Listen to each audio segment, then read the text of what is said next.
Alors, je vais pas vous mentir, je suis entre guillemets un peu inquiet pour les attaques de Tropidacris scolaris, puisqu'on a pu observer quand même qu'ils avaient été fécondés, hein, donc ça, il n'y avait pas de souci. Par contre, je me suis amusé à craquer 2 ou 3 œufs quand même pour regarder, et je vois pas de fœtus. Voilà, je vois aucun fœtus, je vois que le liquide. Donc ça m'inquiète un petit peu, mais écoutez, on verra bien. Peut-être que j'ai une tech qui n'a pas été fécondée, les autres fécondés, on verra. On va être patient, et puis écoutez, si d'ici 5-6 mois j'ai vraiment rien, c'est que bon, effectivement, voilà, les tech sont pas fiables. Alors à côté, alors vous vous souvenez, j'ai acheté des cricket tanks. Je les avais mis dans un grand bac. Et pour finir, j'ai changé d'avis entre temps, puisque j'avais l'impression qu'ils avaient du mal à trouver de la nourriture.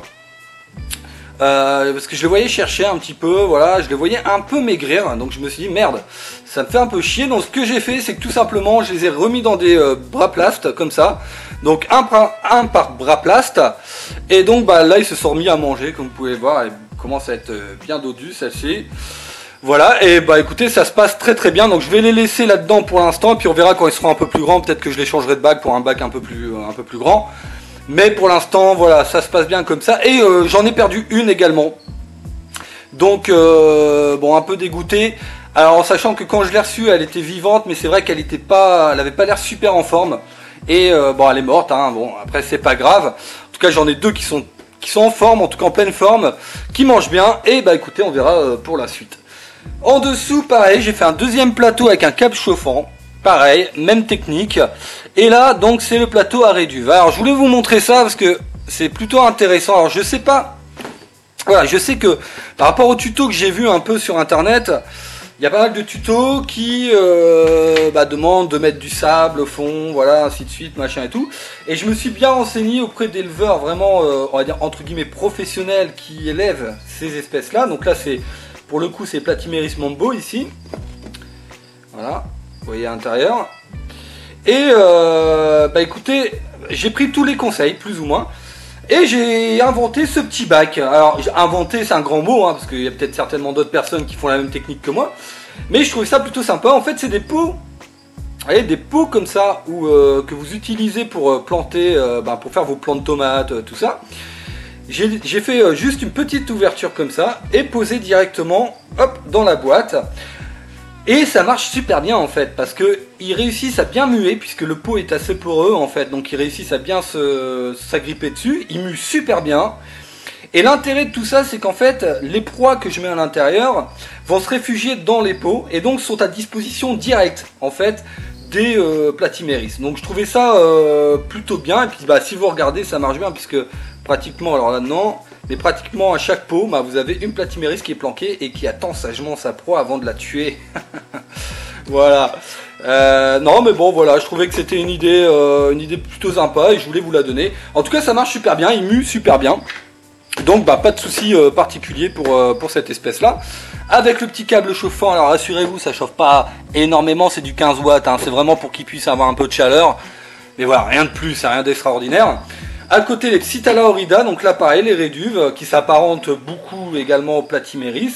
Mais la particularité de cela, si j'arrive à vous en trouver une, voilà il y a un grillon qui s'est barré. Lui il y a eu de la chance. Alors j'en ai trouvé une ici mais on va faire attention parce que ça pique. Voilà. Et en fait la différence avec par rapport au Platymeris, c'est que ceux-là, en fait, vous avez des épines sur le dos, en fait, sur le thorax et sur le thorax, ouais. En priorité sur le thorax, on va dire. Et voilà, qui est une super couleur et c'est voilà, c'est vraiment une très très belle espèce. Donc, écoutez, tout se passe bien. J'ai rien à dire là-dessus. L'élevage se passe super bien. Et vous voyez, il me reste un petit peu de place pour d'autres espèces, voilà. Donc, toujours prévoir un petit peu le coup. Ensuite en dessous le terrarium des Messinorina Unganensis. Écoutez, que dire, voilà, vous le voyez en direct, un accouplement ici. Alors je remercie encore une fois Thomas Vink, vraiment un grand merci parce que j'avais qu'une femelle. Et je commençais à paniquer parce que je me suis dit merde, comment on va faire pour les accoupler, une femelle toute seule ça va être délicat. Et gentiment Thomas en fait m'a filé un couple. Donc vous en avez une là-bas qui a des nuances un peu vertes. Ici le mâle, et puis en dessous du mâle, on a ma femelle. voilà, qui est en train de se faire plaisir avec le mâle, hein, qu'est-ce que vous voulez que je vous dise. Donc d'ici peu de temps on devrait normalement avoir des œufs, je pense. Et puis bah voilà, on va pouvoir continuer l'élevage de cette espèce là, c'est plutôt sympa. Toujours sur les Messinorina, ben voilà, là pour l'instant ce qui me reste c'est une coque ici, voilà, et ben 2 larves. Voilà, 2 larves ici. Donc dans les larves j'espère avoir des mâles et des femelles. Voilà, comme ça on pourra faire un petit mélange, ça permettra qu'il y ait un peu moins de consanguinité au sein de l'élevage. Bah écoutez, il faut rester patient et bah écoutez, on verra bien. Ici, les petites Scrodomantis linola, ça y est, ma femelle s'est fait féconder. Voilà, donc fécondation le 04-04-2016. Vous voyez son bide hein, qui est bien gros. Alors, fécondation qui s'est très bien passée. Alors ce que j'ai fait, c'est que je l'ai bourré en fait de blattes. Voilà, elle a bouffé 3 grosses Red Runner. Ensuite, j'ai mis le mâle à l'intérieur, donc le mâle a sauté dessus, hein, tout simplement. Il l'a fécondé. Mais le problème c'est que c'est très long et bien sûr au bout d'un moment je suis parti du centre d'élevage, hein, je ne vais pas rester non plus toute la nuit et le lendemain matin j'ai prié pour qu'elle n'ait pas mangé le mâle mais elle avait mangé le mâle. Voilà, donc c'est une espèce qui est très vorace vraiment, donc voilà, donc faire attention mais bon voilà, quand même 3 blattes, t'exagères ma poule, t'aurais pu laisser le mâle en vie quand même, mais bon c'est pas grave. Alors ici et ben le petit mâle adulte, voilà, qui est passé adulte aujourd'hui, donc ça fait plaisir. Donc j'ai un deuxième mâle que je pourrais féconder avec ma deuxième femelle qui est passée adulte le 3 avril ici. Voilà, donc ces deux là ils vont faire la fête. Et puis derrière il me reste encore ici une femelle qui est sub. Non, anté-sub il me semble, voilà, qui essaie de choper, mais elle m'a l'air un peu malade, elle est bizarre quand même, elle reste beaucoup au sol. En fait, la dernière mue qu'elle a faite, elle a eu un peu de mal avec sa patte ravisseuse gauche, ouais, et bon, apparemment ça l'empêche de manger, donc j'espère que ça va aller, on verra bien, écoutez par la suite. Ici, toujours Diamond Diadema avec les amblipiges, voilà, ouais, petit terrarium que j'ai fait. Voilà, donc j'ai réussi à trouver des plaques de liège comme ça. Me demandez pas où je les ai trouvées parce que même moi j'ai eu du mal à les trouver. Je les ai trouvées et j'ai demandé, enfin j'en ai recommandé et apparemment ils peuvent plus puisqu'ils sont en rupture de stock. Donc c'est quelque chose qui est très difficile à trouver apparemment. Et puis vous voyez, elle va même pas dessus en fait, elle s'en fout complètement. Je suis sûr qu'elle est en dessous des feuilles. Ouais. Voilà, elle est là. Vous voyez, donc elle s'en fout complètement. Donc en fait, je crois que j'ai acheté ça pour rien. Bon, très bien. Non, mais bon, voilà, des petits terrariums comme ça, c'est plutôt sympa. Et je me demande si je ferais pas des petits kits comme ça à vendre sur les bourses. Voilà, ça pourrait peut-être faire plaisir aux gens d'avoir tout le kit complet pour pouvoir élever, que ce soit des amblipiges ou des aranéomorphes, puisqu'on va passer aux aranéomorphes. Et vous voyez que j'ai fait, voilà, plein de petites boîtes. Ça m'a pris une journée, hein. Je vais pas vous mentir, j'en ai fait à peu près une vingtaine. Boîte comme ça, avec petite aération. Ici, voilà, le petit pont de liège. Et puis en dessous, voilà. Alors ça, c'est les palistes. Palistes qui commencent à avoir une jolie couleur. Voilà, je sais pas si vous allez bien le voir.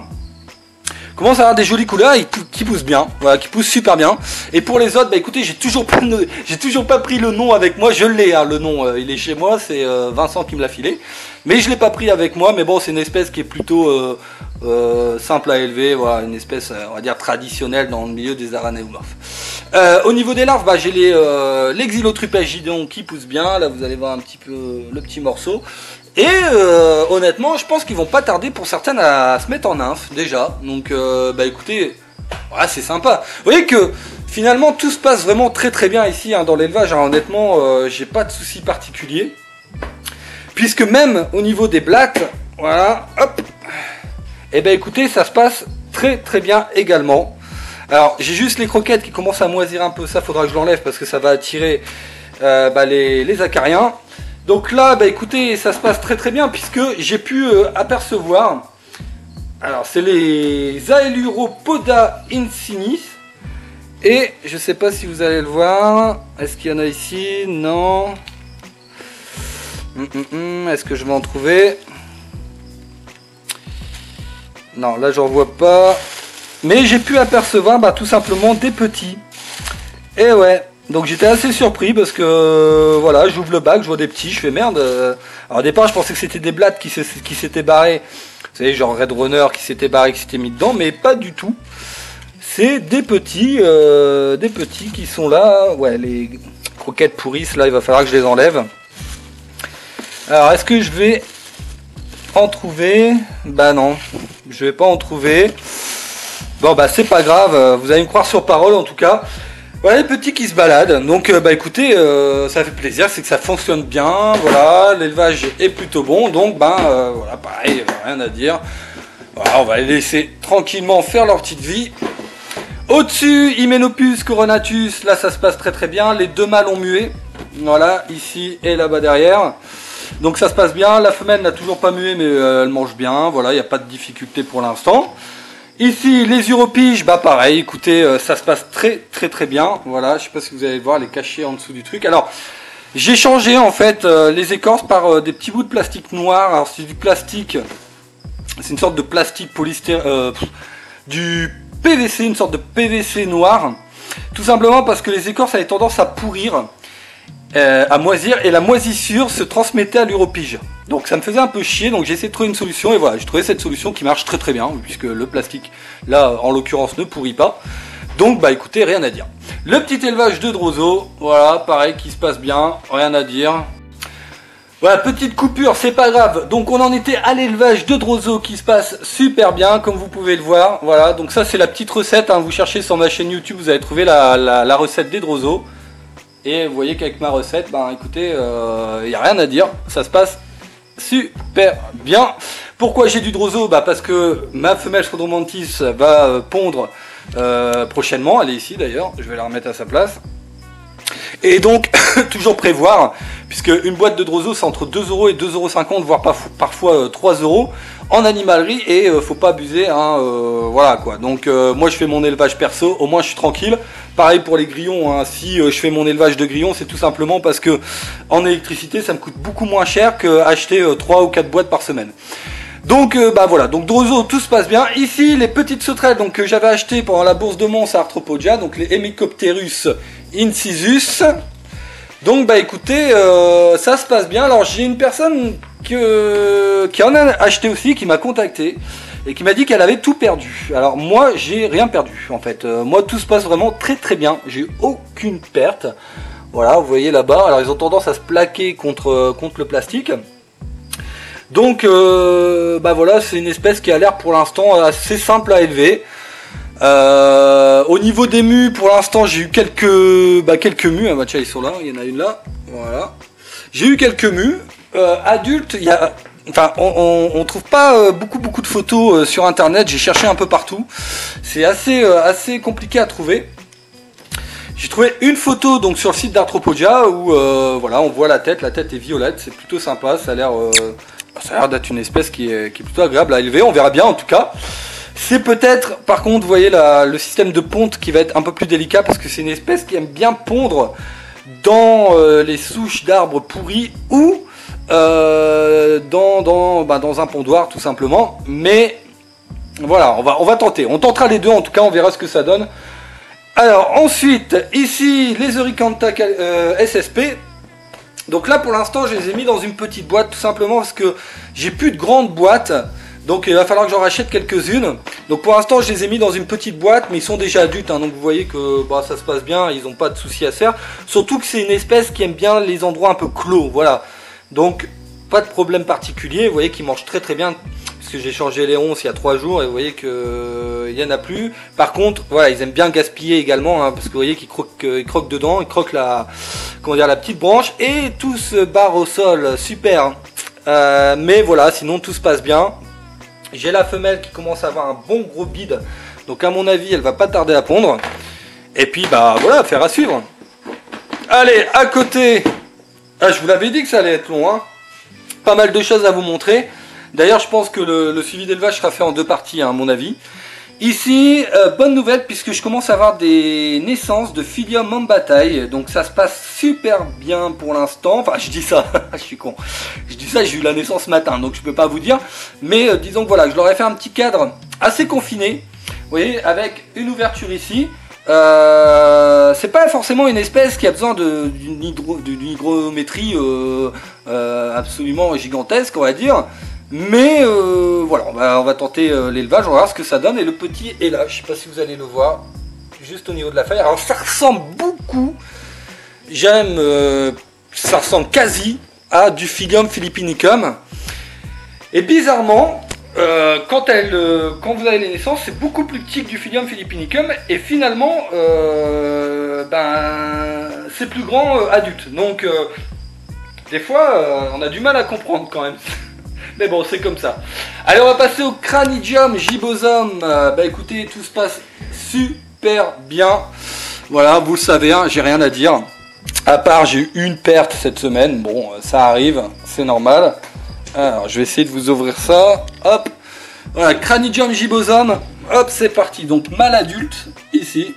Voilà, qui est magnifique, qui a super bien mué. Un mâle adulte, ici. Ici, un mâle adulte qui a mué ce matin. Et puis, ici, les femelles. Voilà, femelle ici, qui est... alors, normalement, qui est subadulte. Voilà, logiquement, elle est subadulte. Ici, une deuxième femelle.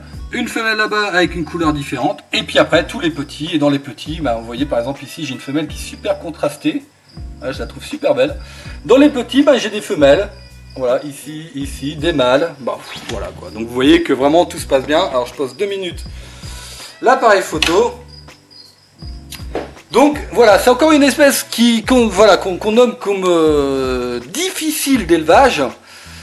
Mais facile quand on connaît les petites astuces et les petits secrets. Et je vais réfléchir si je vous les dévoile ou pas. Je vais voir, je vais réfléchir. Ici, on a une petite sauterelle qui s'est barrée. Donc, c'est pas grave, on va la récupérer. Voilà, petite sauterelle. Ça peut arriver. Hop, on va la remettre dans son bac. Parce que là, le problème, c'est que j'ai pris un bac et je l'ai mis à la verticale. Mais le souci... c'est que l'ouverture en fait se clipse plus beaucoup. Donc elle a tendance à s'ouvrir un petit peu. Voilà, là elle est bien calée. Allez, on va passer ici. Ah tiens, hop, là je l'ai pas remis dans son bac. Alors ici avec les Fenestrata, Anchyleia fenestrata, alors j'ai eu quelques pertes. Ouais, j'ai eu 2-3 pertes. Mais sinon le reste pousse bien. Voilà, ici par exemple une petite ici. Le reste pousse assez bien, voilà, ils ont bien réussi leur mue. Et puis écoutez, affaire à suivre, c'est une espèce que vraiment je voulais élever parce que j'adore cette espèce. J'espère avoir des adultes, j'espère avoir des pontes et pouvoir pérenniser l'élevage, hein, vraiment. C'est vraiment le souhait que je fais. En dessous, les Mélophasma, donc là, écoutez, je vais pas vous les faire voir, hein, ça grandit bien. Et puis en dessous, on a donc les Achatina Geladzi, voilà, pareil, qui grandissent très très bien. Allez, on passe ici avec Lily. Alors, je viens de lui mettre des pissenlits, elle a déjà tout bouffé. Et elle est repartie se recoucher, super. Lily, qui va très très bien. Je vais pas tarder, je pense, à changer de terrarium ou lui construire un bac. Parce qu'elle va commencer à être un peu à l'étroit, elle pousse très très vite, Lily. Allez, à côté avec les Phyllium philippinicum. Donc là, écoutez, ça se passe bien et ça grandit très très vite. Comme vous pouvez le voir ici. Voilà, ça c'est un jeune que j'avais encore il y a 2-3 mois et vous voyez que ça a grandi super vite. Là-bas aussi, vous voyez la femelle là-bas, je ne sais pas si vous allez la voir, ici, qui grandit, voilà, qui a très très bien grandi aussi. Et puis derrière on a le Phyllium giganteum qui a fait sa mue, voilà, qui commence à être bien grand. Ah, je pense encore dans les 3 mues, logiquement il est adulte. Enfin, elle est adulte. Et puis voilà, et puis des petits jeunes, voilà, qui se promènent un peu partout. Et puis bien sûr ma femelle là-bas qui continue à pondre et qui est fécondée. Donc ça fait zizir. À côté les amblypiges, pareil, Damon diadema. Voilà, et là vous allez voir, ça a bien grandi. Hop. Comme vous pouvez le constater, si je mets mon doigt à côté, vous voyez qu'elle commence à être bien grande. Voilà, elle a bien mangé aussi, hein, j'ai l'impression. Donc écoutez, ça se passe comme vous voyez super bien aussi, pareil. Hein. Donc ici aussi, hop. Là j'ai rien à dire, honnêtement je leur ai fait ce terrarium, je me suis dit bon on va voir, on va tester ce que ça donne et finalement je change plus puisque ça marche super bien quoi, j'ai aucun problème. Vous voyez il y en a même une qui se cache derrière les feuillages là, voilà. Non, franchement, j'ai aucun souci. Voilà, ça marche bien. Donc, pour ceux qui veulent élever cette espèce-là, je vous conseille de faire ma technique hein, qui fonctionne bien. Donc, en dessous, vous mettez voilà une sorte d'humus, de terreau, un peu de feuilles séchées, voilà, des écorces pour qu'ils puissent se cacher. Le truc, c'est que moi, je vais monter des écorces pour qu'ils puissent muer tranquillement. Et puis derrière, 2 petites réserves d'eau avec des bouchons. Voilà, et puis écoutez, c'est tout, hein, de la nourriture, toujours un peu de nourriture à l'intérieur. Donc moi j'ai opté pour des petits grillons, et puis écoutez, j'ai rien à dire, ça marche très bien. Alors, qu'est-ce que je peux vous montrer? Oui, ici, avec les larves de Diconorida Derbyana lawardi. Eh écoutez, ça c'est pareil. Alors là, je les ai mis dans un grand bac. Parce qu'il faut savoir que ces larves-là, au départ, je les ai eues tout petites, hein, je les ai eues, ils étaient L1, L2. Je les avais mis dans un Vraplast.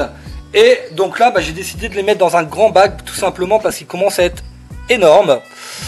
Ah tiens, vous voyez, petite iule du Nord. Et ils commencent à être énormes.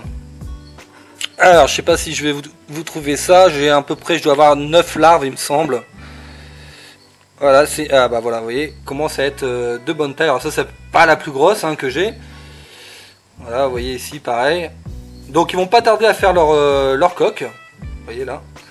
Donc voilà, c'est pour ça que j'ai décidé de les mettre dans un grand bac pour qu'ils puissent avoir la place pour faire leur coque et être tranquille. D'ailleurs, je vais arroser un petit peu parce que c'est un peu sec. Attendez. Hop. Allez, ça ira. Donc voilà, donc ça se passe relativement bien. En dessous, vous voyez, je commence à avoir beaucoup d'espèces à vous présenter. Donc c'est pour ça que je pense que vraiment, je vais faire le suivi en 2 parties, ce sera beaucoup mieux. En dessous, on a les ziules. Alors, les petites ziules qui portent... alors, j'avais mis le nom... Non. Ah, faudra que je vous donne le nom, parce que c'est une huile qui est vraiment sympathique à élever. Merde, j'étais sûr d'avoir mis le nom. Bon, c'est pas grave. Donc, petite ziule, tout se passe bien. Alors, c'est une petite espèce qui est vraiment sympa à élever. Alors, je vais essayer d'en trouver. Et qui est très simple à élever également. Alors, si je vous trouve ça. Alors, c'est pas des adultes. Là, c'est encore des petites. Alors. Normalement, voilà. Ici, par exemple. Hop.